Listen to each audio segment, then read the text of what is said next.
Assalomu alaykum o'quvchilar. Salomatmisizlar? Kimyo fanini o'rganishdan charchamayapsizlarmi?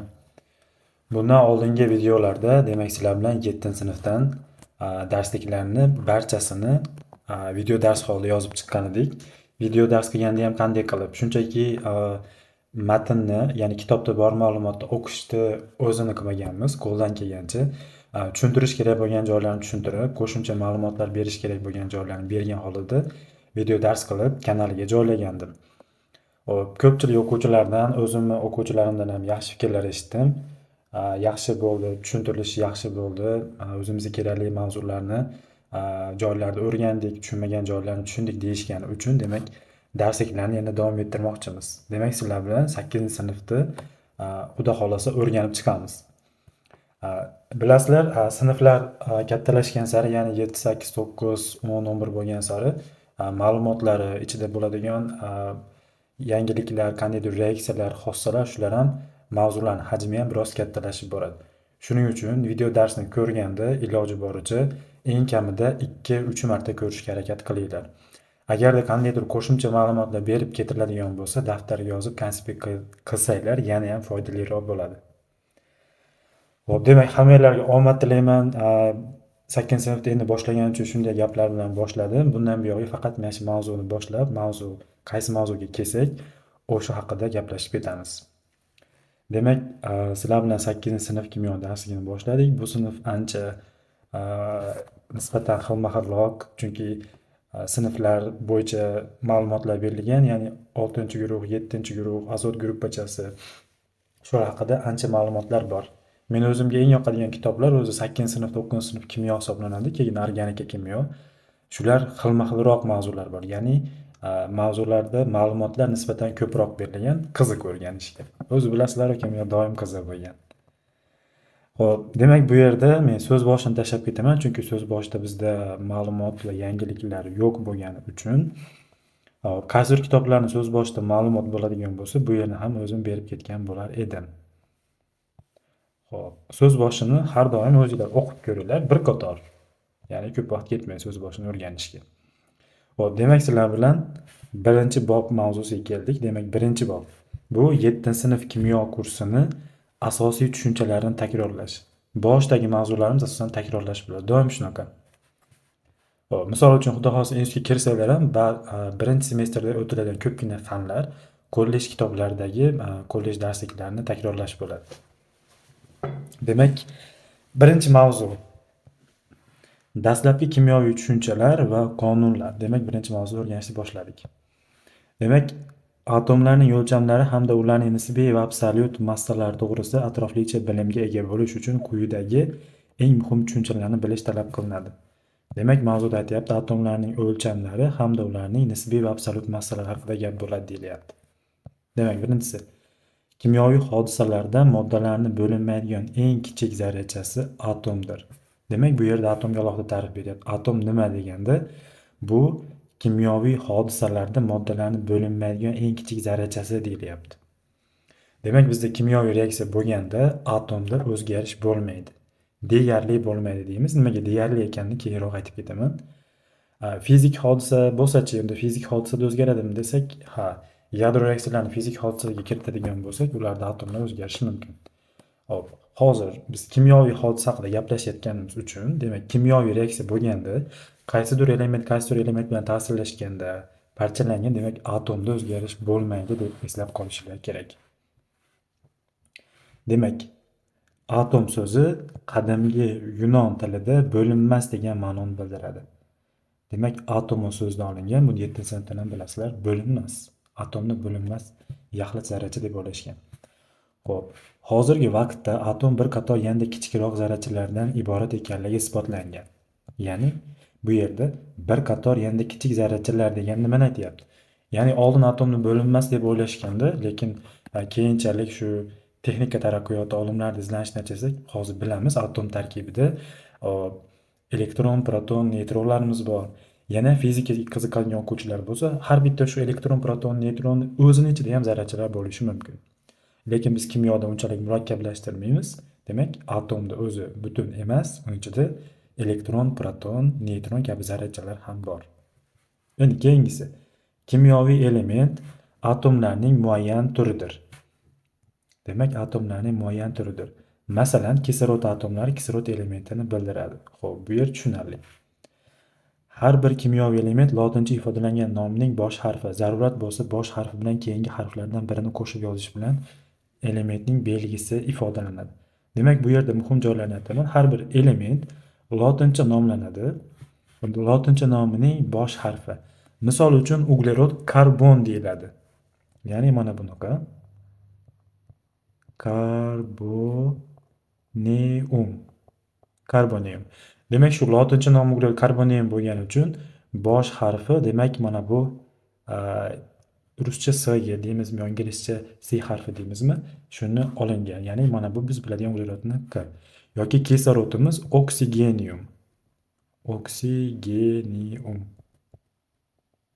7-sinfdan bilamiz buni. Kislorod demak mana bosh harfi olingan. Endi aytyapti, doimo bosh harfi olinmasligi mumkin deyapti bu yerda. Bosh harfidan keyingi harflarni ham qo'shish mumkin deyapti. Mana bosh harfi bilan keyingi harflardan birini ham qo'shib yozish mumkin. Misol uchun alyuminium. Alyuminium. Hop, demak alyuminiyda a'lo olingan. Yoki kremniy.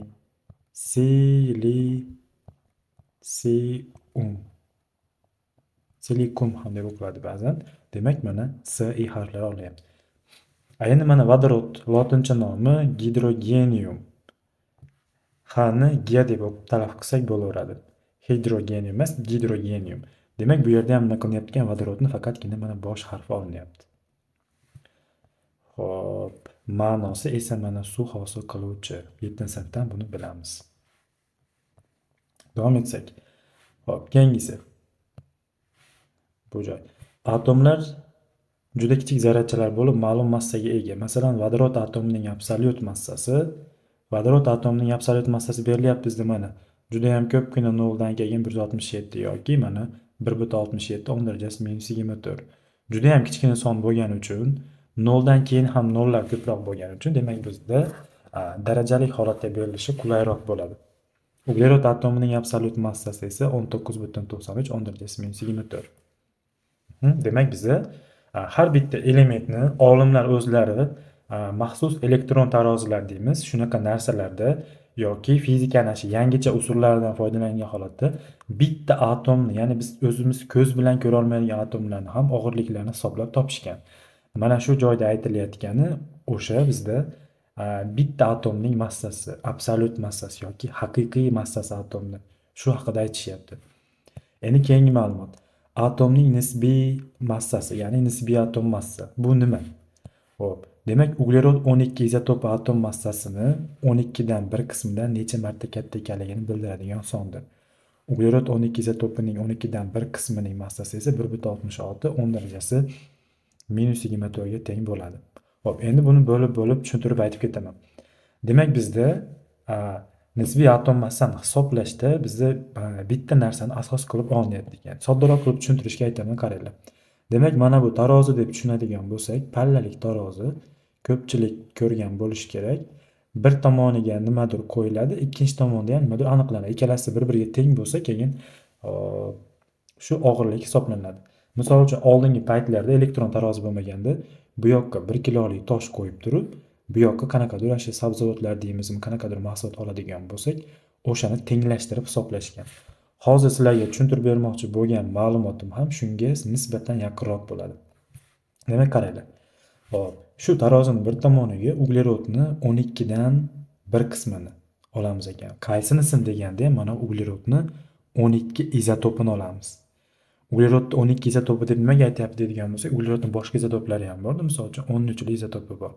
Lekin aynan shu 12 izotop olingan tarozining bir tomoniga o'lchov birligi sifatida. Endi 12 dan 1 qismidan necha marta katta ekanligini bildiradi deyilyapti mana.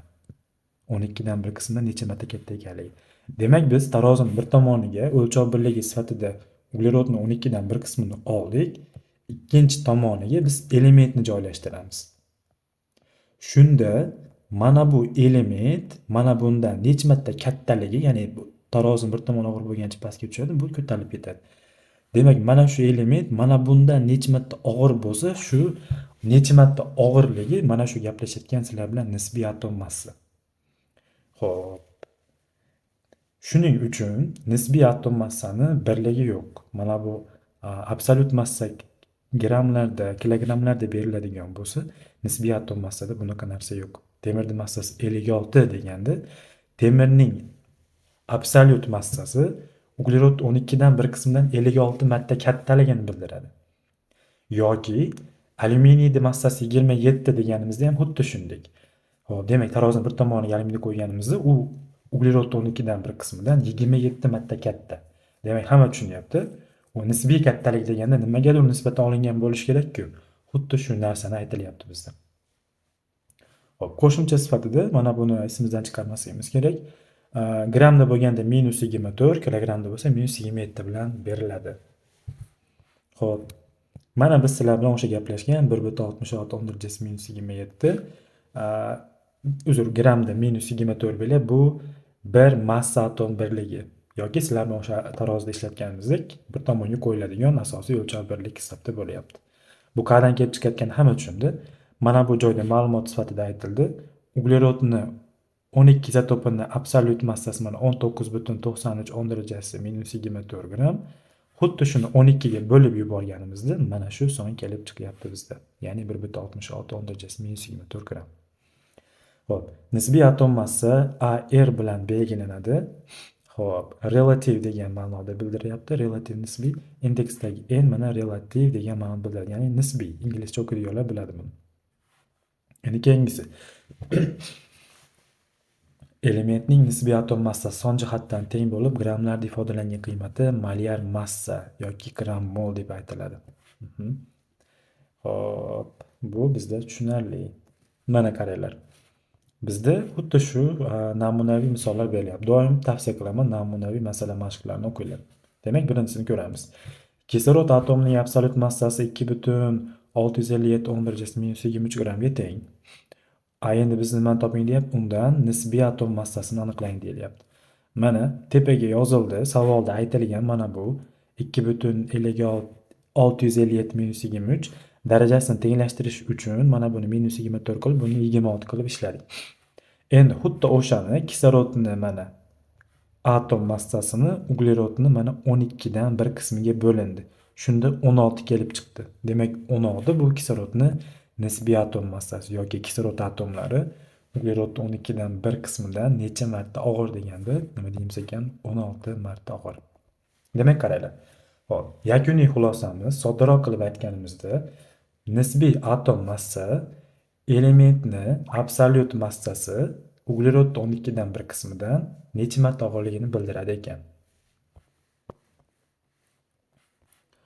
Xo'sh, pastda yana qo'shimcha masalalar berilgan, ya'ni tepada berilgan savollarning teskarilari, ularni o'zingizlar mustaqil ko'rib chiqasizlar. Endi mana kimyoviy formula. Kimyoviy formula nima deganda, demak, modda tarkibini kimyoviy belgilar zarur bo'lsa indekslar yordamida ifodalanishi. Demak, nimani ifodalaydi deganda, modda tarkibini ham nimasini ko'rsatadi deganda, demak, kimyoviy belgilar indekslar bilan ifodalashi ekan. Xo'p, mana shu zarur bo'lsa degan so'zni yomon ko'raman, to'g'risi. Indekslarni biz doim ishlatamiz. Xo'p, demak, formula deganda modda tarkibini belgilar va indekslar bilan ifodalanish deb aytsak bemalol bo'laveradi. Kimyoviy formulaga qarab moddaning sifat va miqdor tarkibini aniqlaymiz.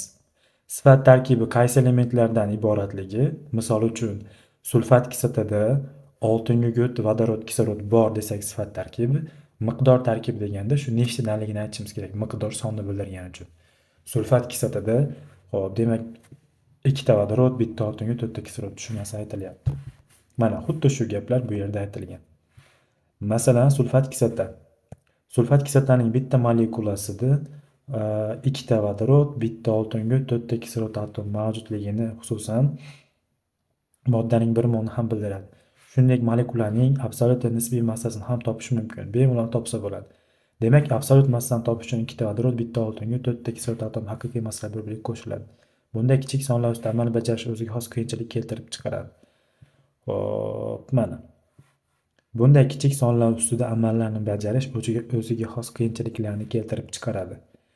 Demak, bizda absolyut massa bilan ishlash, matematik amallarni bajarish, qo'shish, ko'paytirish, ya'ni kimyoda ishlatiladigan masalalar uchun absolyut massa nisbatan a, noqulayroq, qiyinroq degani uchun avval uni nisbiy molekulyar massasi hisoblab topiladi deyilyapti. Ya'ni mana buni aytyapti. Nisbiy atom massasini topish osonroq deyilyapti. Demak, oldin aytilgandek, hop, moddaning nisbiy molekulyar massasi son jihatdan teng bo'lib, grammlarda ifodalangan qiymati mana mol yoki gramm mol deb aytilyapti. Endi mana bu joyda molni ta'riflari berilyapti. Birinchisi, 1 mol moddaning nisbiy molekulyar massasiga son jihatdan teng va grammlarda ifodalangan qiymat. Aha, tushunarli. Keyingi 1 mol ta'rifi.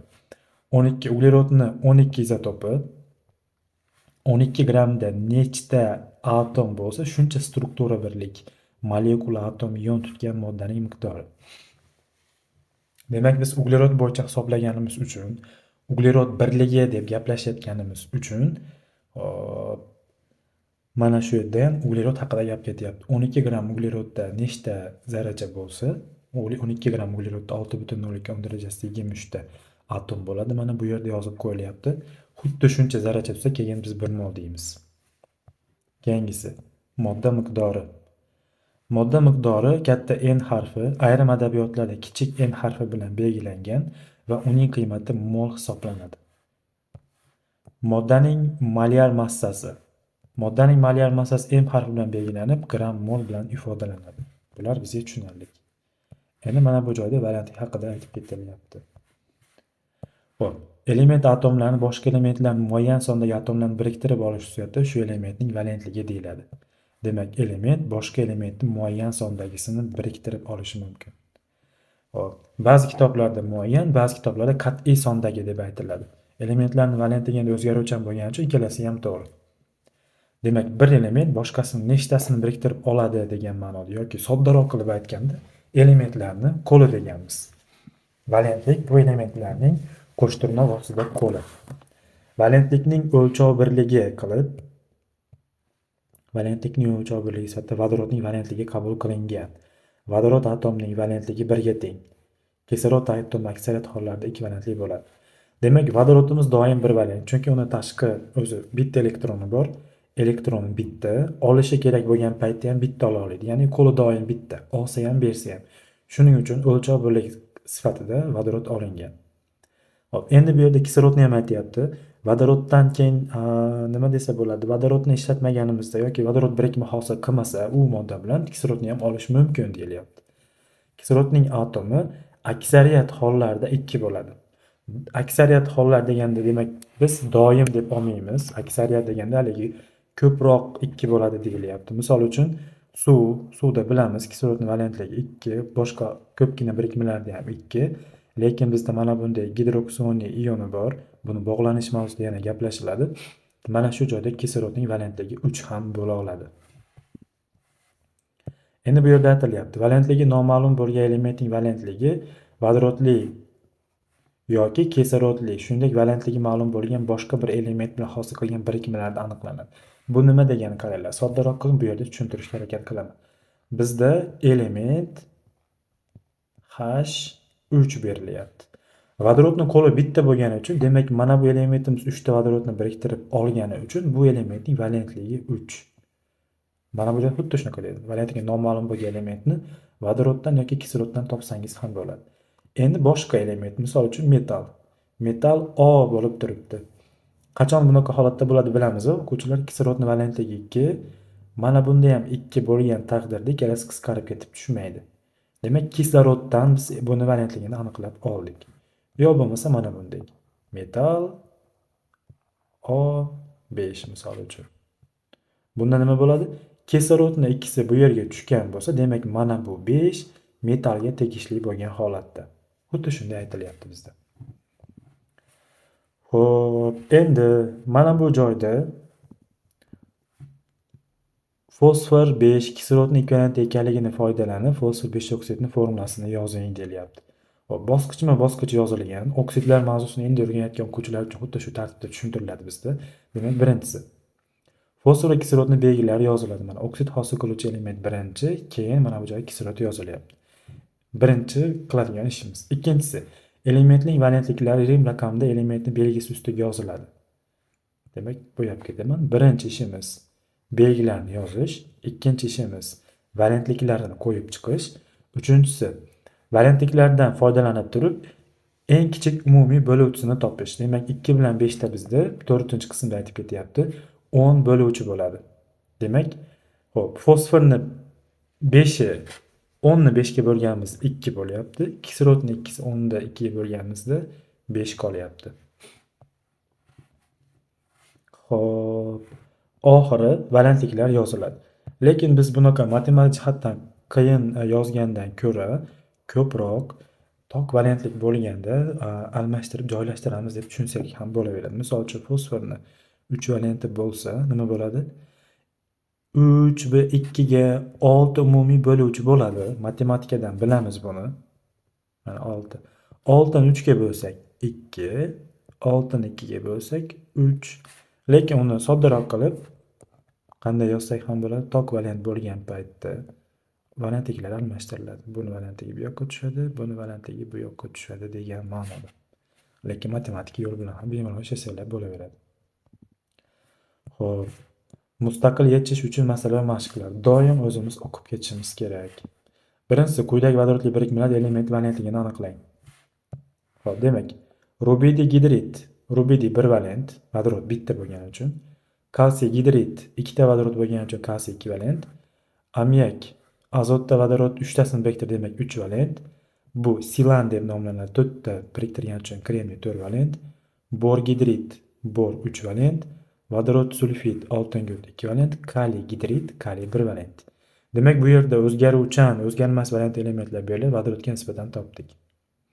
Endi ikkinchisi, quyidagi elementlarning kislorodli birikmalarini formulalarni yozing va nomlang. Xlorni 7 sini beryapti ekan. Demak, mana xlor 2O7, xlor 7 oksidi, selenni 6 oksidi berilyapti ekan. 6 qisqarib ketib 3 tushadi. Fosforni 5 oksidi berilyapti ekan.